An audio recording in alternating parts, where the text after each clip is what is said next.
Hello everyone, मैं अनिल कुमार सिंह स्वागत करता हूं आपका आपके यूट्यूब चैनल विश्व भारती क्लासेस में। आज के इस वीडियो की शुरुआत एक सूचना से कर रहे हैं।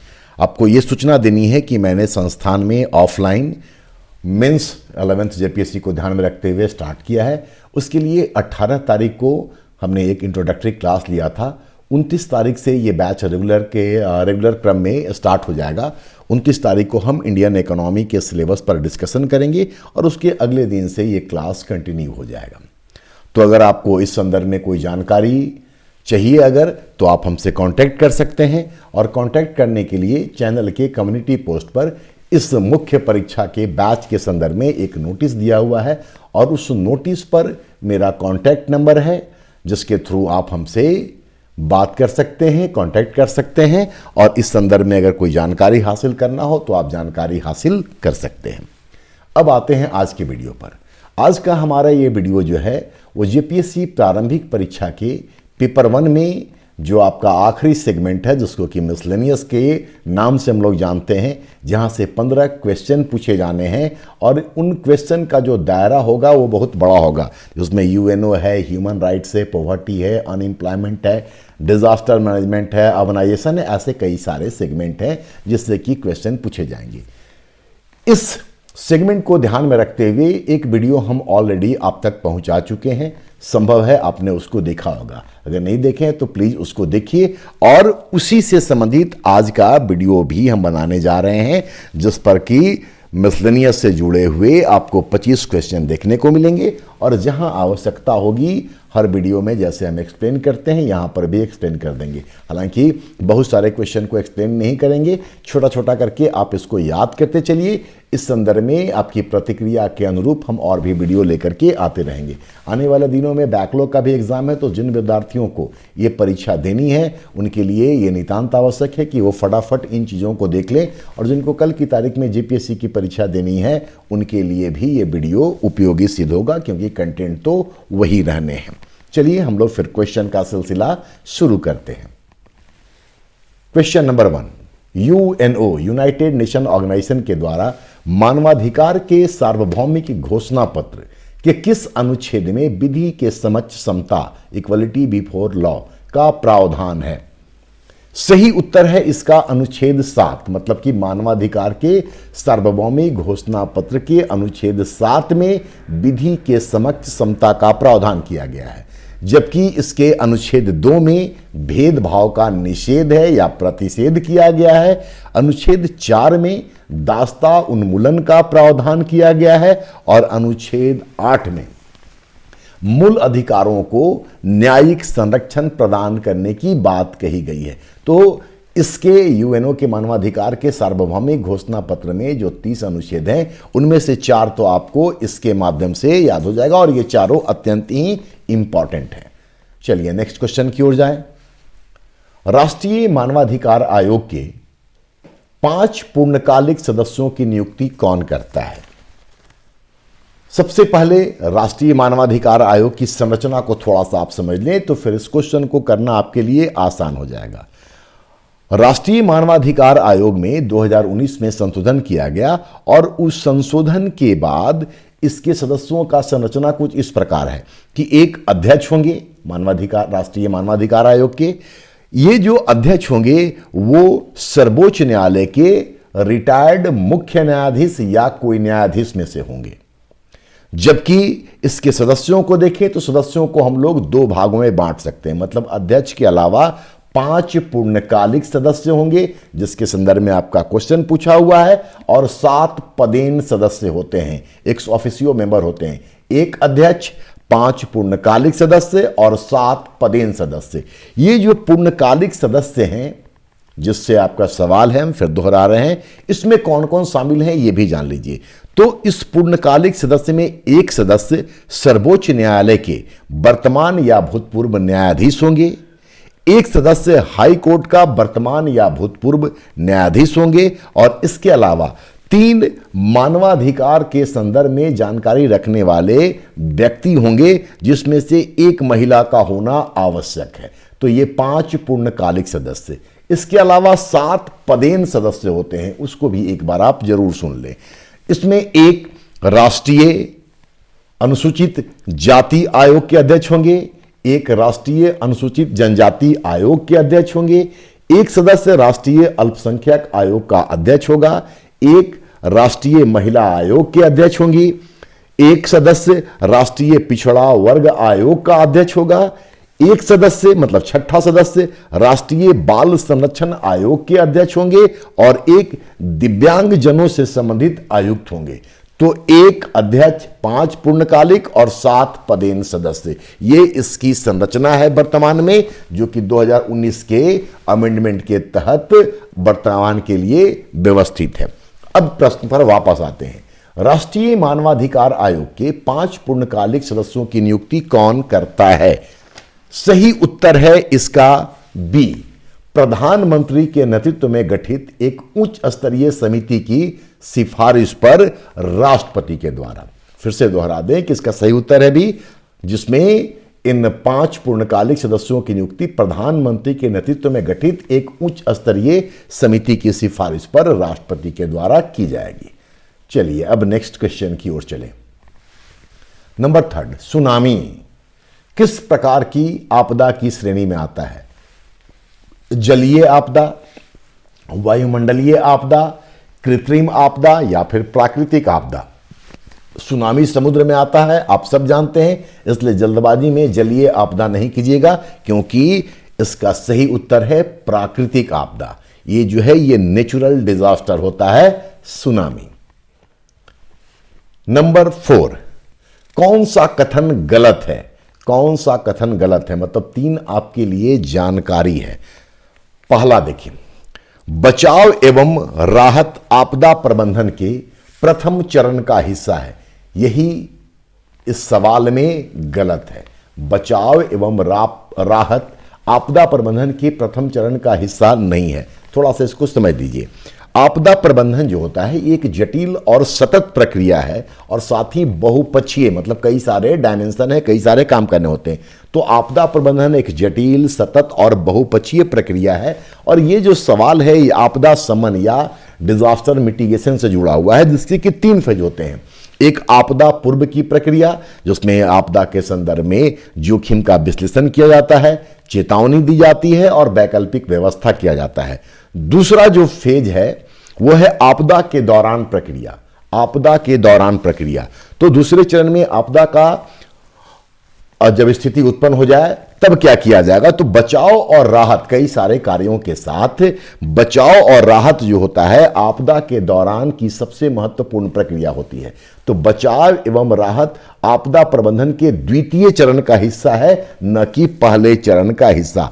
पहले चरण में जोखिम का विश्लेषण करना है, चेतावनी दी जाती है, उसके वैकल्पिक बचाव के उपाय किए जाते हैं, और दूसरे चरण में बचाव और राहत जैसे महत्वपूर्ण कार्य किए जाते हैं। और फिर तीसरा फेज जो होता है वो आपदा के पश्चात की प्रक्रिया होती है।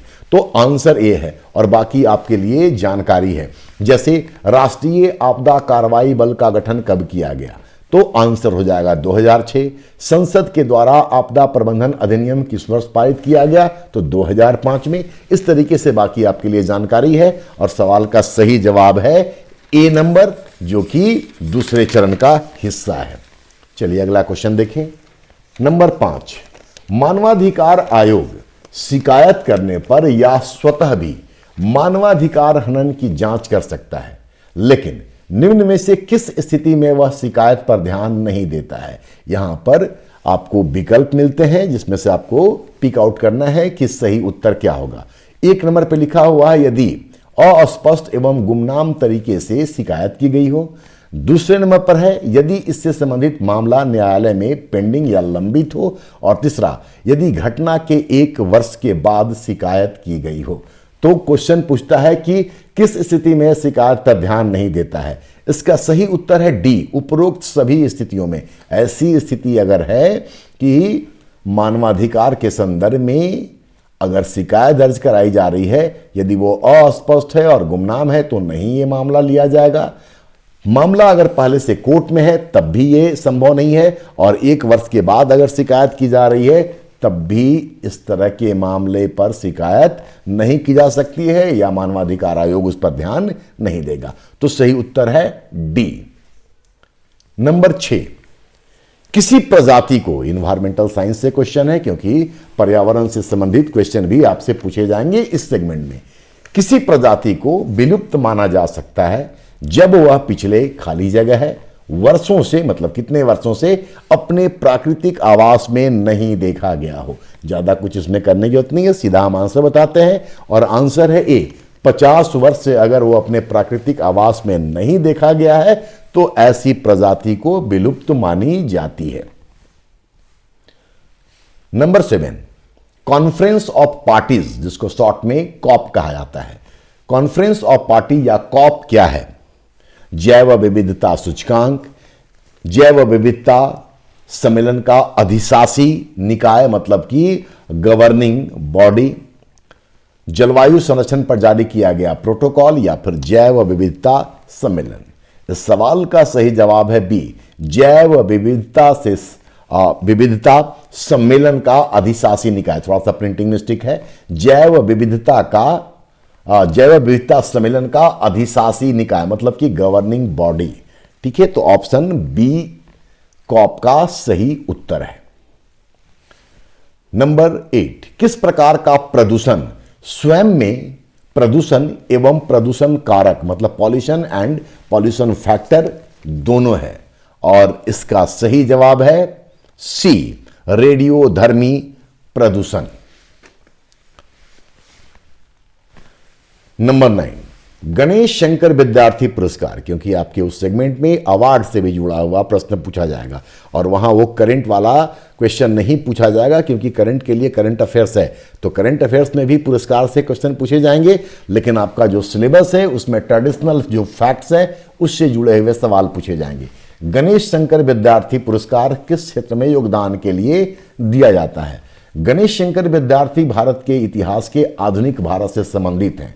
क्रांतिकारी थे, पत्रकारिता करते थे और इनका जो प्रमुख पत्र था या समाचार पत्र था उसका नाम था, गणेश शंकर विद्यार्थी का जो पत्र था उसका नाम था प्रताप पत्र। ठीक है, तो इनका जो योगदान होगा वो पत्रकारिता के क्षेत्र में होगा। जाहिर सा बात है कि इसका आंसर भी होगा पत्रकारिता। यहां पर यही बता दें कि गणेश शंकर विद्यार्थी का कानपुर दंगा में 1955 में हत्या हो गया था या उनकी निधन हो गई थी। तो गणेश शंकर विद्यार्थी पुरस्कार पत्रकारिता के क्षेत्र से संबंधित है। नंबर 10, खेल से संबंधित, क्योंकि खेल भी आपके उस सेगमेंट में है। खेल से संबंधित अर्जुन पुरस्कार की शुरुआत किस वर्ष की गई थी? खेल से संबंधित हम ऑलरेडी एक वीडियो आप लोगों के लिए अपलोड कर रखे हैं, आप लोगों ने शायद देखा भी होगा। ठीक है, तो खैर अर्जुन पुरस्कार की शुरुआत किस वर्ष की गई थी? सही उत्तर है इसका 1961 और 1985 में द्रोणाचार्य पुरस्कार प्रारंभ किया गया था जो कि खेल प्रशिक्षकों को दिया जाता है। तो 10 का सही उत्तर है सी। नंबर 11, किस पुरस्कार को क्रिकेट का ऑस्कर भी कहा जाता है? किस पुरस्कार को क्रिकेट का ऑस्कर भी कहा जाता है? तो क्रिकेट का सबसे बड़ा संस्था आप सबको पता है कि आईसीसी है, तो इसका उत्तर भी है आईसीसी पुरस्कार, मतलब कि ऑप्शन बी। जबकि विजडन एक मैगजीन है जिसको कि क्रिकेट का बाइबल कहा जाता है और इसके तहत भी पुरस्कार दिए जाते हैं। तो सही उत्तर था इसका बी, आईसीसी पुरस्कार, क्रिकेट का ऑस्कर। नंबर 12, यूएनओ का महत्वपूर्ण अंग आर्थिक एवं सामाजिक परिषद की वर्ष में 2 बैठकें अप्रैल एवं जुलाई में क्रमशः कहां होती हैं? 2 बैठकें होती हैं, ये अपने आप में जानकारी है। कहां कहां होती है ये आपको आंसर करना है। कब कब होती है ये आपके ऑप्शन में है, एक अप्रैल में और दूसरा जुलाई में। और सही उत्तर है इसका सी, न्यूयॉर्क और जिनेवा में, मतलब कि अप्रैल में न्यूयॉर्क में होगा और फिर उसके बाद जुलाई में जिनेवा में। क्वेश्चन नंबर 13, अंतर्राष्ट्रीय परमाणु ऊर्जा अभिकरण IAEA मतलब इंटरनेशनल एटॉमिक एनर्जी एजेंसी, जिसका की मुख्यालय वियना में है, इस संगठन की स्थापना कब हुई थी? वियना ऑस्ट्रिया की राजधानी है। तो IAEA की स्थापना कब हुई ये सवाल है। सही उत्तर पहले जान लीजिए। सही उत्तर है 29 जुलाई 1957, 29 जुलाई 1957।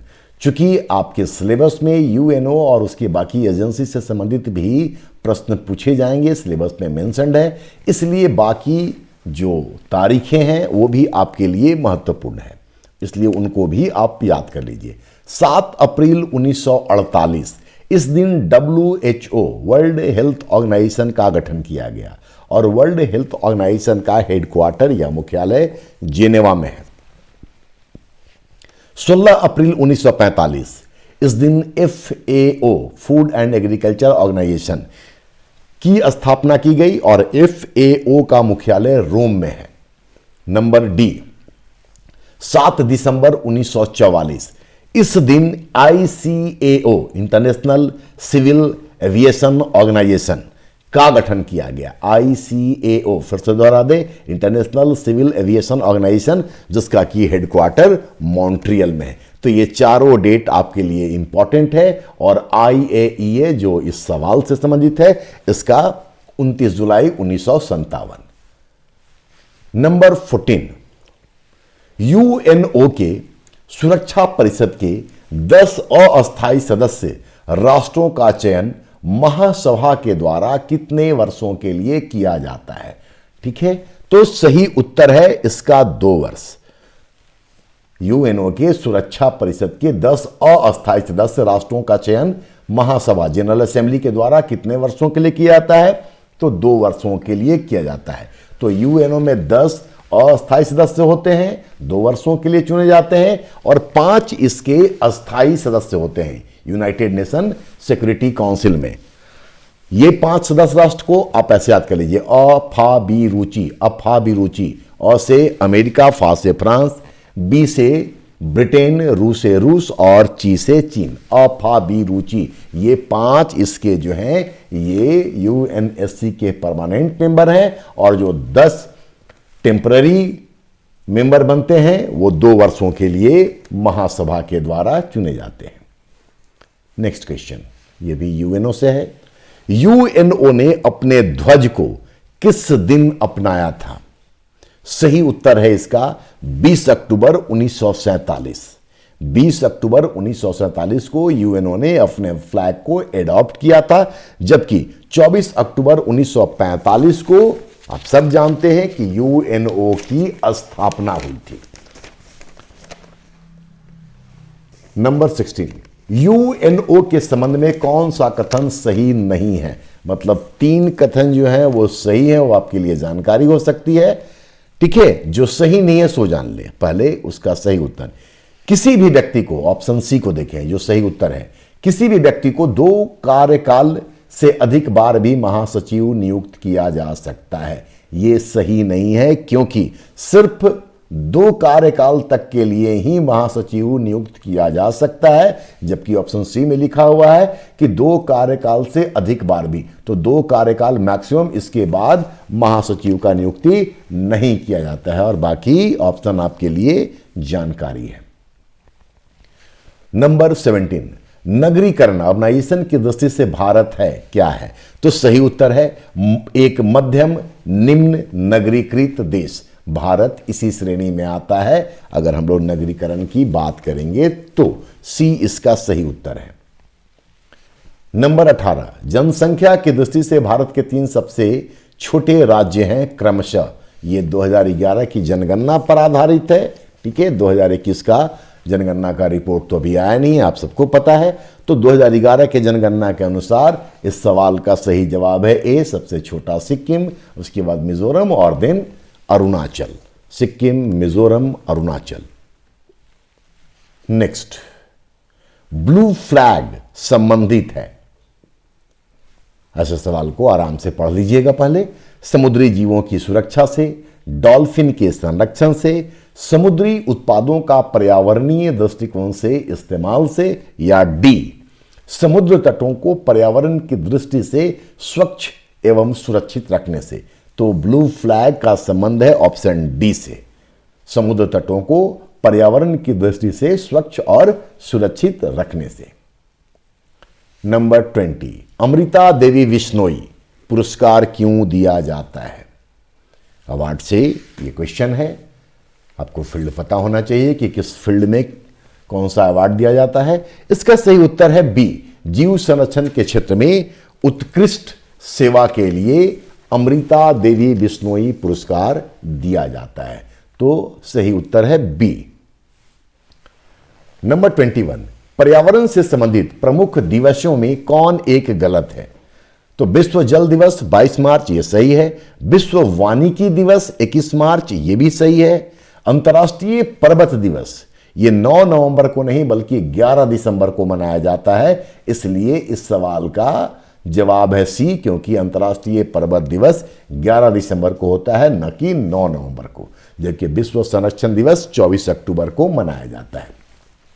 पूर्व के वीडियो में भी जहां मैंने पर्यावरण से संबंधित आपके लिए वीडियो डाले हैं, प्रश्न रखे हैं आपके सामने, वहां भी मैंने कहा था कि इन्वायरमेंट से जुड़ा हुआ जितना डेट्स है उसको आप एक जगह कलेक्ट कर लीजिए। उसमें भी जो पहले वाला वीडियो आप देखेंगे तो कई सारे डेट्स मिलेंगे। यहां से हम लोग प्रश्न का उम्मीद निश्चित तौर पे कर सकते हैं, न सिर्फ जेपीएससी में बल्कि किसी भी एग्जाम में। इवन कि अगर आप झारखंड सचिवालय या सीजीएल का एग्जाम का तैयारी कर रहे हैं तो वहां पर भी पर्यावरण से जुड़े हुए सवाल आपसे पूछे जाएंगे। तो आप इन चीज़ों को एक जगह अवश्य याद कर लीजिए। चलिए question number 22, golden bird wing क्या है? ये भी पर्यावरण और बायोडाइवर्सिटी से रिलेटेड क्वेश्चन है। गोल्डन बर्ड विंग क्या है? तो यह है भारत की सबसे बड़ी तितली, जिसको कि हिमालयी तितली भी कहा जाता है। गोल्डन बर्ड विंग भारत की सबसे बड़ी तितली है। नंबर 23, पीस पैलेस बिल्डिंग का संबंध किससे है? सब ऑप्शन को देखिए। यूएनओ के मुख्यालय से, तो यूएनओ का मुख्यालय न्यूयॉर्क के मैनहट्टन द्वीप में है। यूएनएससी मतलब यूनाइटेड नेशन सिक्योरिटी काउंसिल के प्रथम अधिवेशन स्थल से, यूएनएससी का जो पहला अधिवेशन हुआ था वो लंदन में चर्च हाउस में हुआ था। तो पीस पैलेस का संबंध उससे भी नहीं है, तो ए और बी इसका उत्तर नहीं है। सी देखें, अंतर्राष्ट्रीय न्यायालय का मुख्यालय से, ये इस सवाल का सही जवाब है। अंतर्राष्ट्रीय न्यायालय का मुख्यालय नीदरलैंड के हेग में स्थित है, वहां पीस पैलेस बिल्डिंग है जो कि इससे संबंधित है। तो 23 का सही उत्तर है सी। और डब्ल्यूटीओ का मुख्यालय जेनेवा में है। 1 जनवरी 1995 को डब्ल्यूटीओ की स्थापना हुई थी। नंबर 24, अंतर्राष्ट्रीय न्यायालय की आधिकारिक भाषा है, कौन सी भाषा है? अंतर्राष्ट्रीय न्यायालय का ऑफिशियल लैंग्वेज, ऑप्शन को देखिए, अंग्रेजी, फ्रेंच और स्पेनिश। ये सही नहीं है, लेकिन यहां पर जानकारी आपके लिए है कि अंग्रेजी, फ्रेंच और स्पेनिश ये वर्ल्ड ट्रेड ऑर्गेनाइजेशन मतलब कि डब्ल्यूटीओ का आधिकारिक भाषा है। अंग्रेजी, फ्रेंच और स्पेनिश डब्ल्यूटीओ का आधिकारिक भाषा है। और इस सवाल का सही जवाब है डी, अंग्रेजी और फ्रेंच। अंतर्राष्ट्रीय न्यायालय की आधिकारिक भाषा अंग्रेजी और फ्रेंच है। अंग्रेजी, फ्रेंच और स्पेनिश डब्ल्यूटीओ की आधिकारिक भाषा है, जबकि यूएनओ की आधिकारिक भाषा जो है वो, या ऐसे हम लोग कहें कि यूएनओ का जो मान्यता प्राप्त भाषा है वो 6 है। ठीक है, इसको आप ऐसे याद कर सकते हैं सिंपल तरीके से, FEFCRAS, एफक्रास, EFCRAS, ई मतलब अंग्रेजी, एफ मतलब फ्रेंच, और अंग्रेजी और फ्रेंच एफक्रास में EF जो पहला 2 अल्फाबेट है ये उसका ऑफिशियल लैंग्वेज है, कार्यकारी भाषा है। बाकी क्रैस CRAS, ठीक है, C Chinese, R Russian, A Arabic और S स्पेनिश, ये सब मान्यता प्राप्त भाषा है। तो कुल मान्यता प्राप्त भाषा 6, कार्यकारी भाषा 2, फॉर्मूला बताया एफक्रास, और इस सवाल का जवाब भी मैंने आपको दे दिया, जिसमें आपको यह भी जानकारी हो गई कि डब्ल्यूटीओ की आधिकारिक भाषा कौन सी है। चलिए क्वेश्चन 25 और इस वीडियो का आखिरी क्वेश्चन 25, संयुक्त राष्ट्र संघ के एशिया से पहले महासचिव कौन बने थे? जो भी नाम है सब यूएनओ के सेक्रेटरी जनरल या महासचिव रहे हैं। ऑप्शन को देखें, बुतरस घाली, बुतरस घाली जो थे ये इजिप्ट के थे, और इस तरीके से ये अफ्रीका से महासचिव बनने वाले बुतरस घाली पहले व्यक्ति थे। ये भी आपके लिए एक जानकारी है। उसके बाद बी को देखिए, जेबियर पेरिज दी कुयार, ये पेरू के थे। पेरू दक्षिण अमेरिका में है। तो दक्षिण अमेरिका से महासचिव बनने वाले पेरेज डी कुयार पहले व्यक्ति थे। डैम हैमरशोल्ड ये अफ्रीका में विमान दुर्घटना में मारे गए थे और ये स्वीडन के थे। तो सही जवाब है यू थाट। ये म्यांमार, मतलब आज का जो, मतलब कल का जो बर्मा था, जिसको आज हम लोग म्यांमार कहते हैं, ये थे और म्यांमार एशिया में है। तो सही उत्तर है डी। बाकी बुतरस घाली, जेबियर पेरेज डी कुयार और डैम हैमरशोल्ड के विषय में भी मैंने आपको बता दिया। वीडियो आपको अच्छा लगता है तो अपने दोस्तों के साथ जरूर शेयर कीजिएगा और आप अपनी राय, अपनी प्रतिक्रिया, अपना कमेंट मुझ तक अवश्य पहुंचाने का काम कीजिएगा। आने वाले दिनों में हम झारखंड सचिवालय के संदर्भ में भी जैसे पहले वीडियो अपलोड कर रहे थे वैसे वीडियो आपको लेकर के आएंगे, जिसमें कि झारखंड के करंट अफेयर्स पर आधारित भी एक सेट होगा।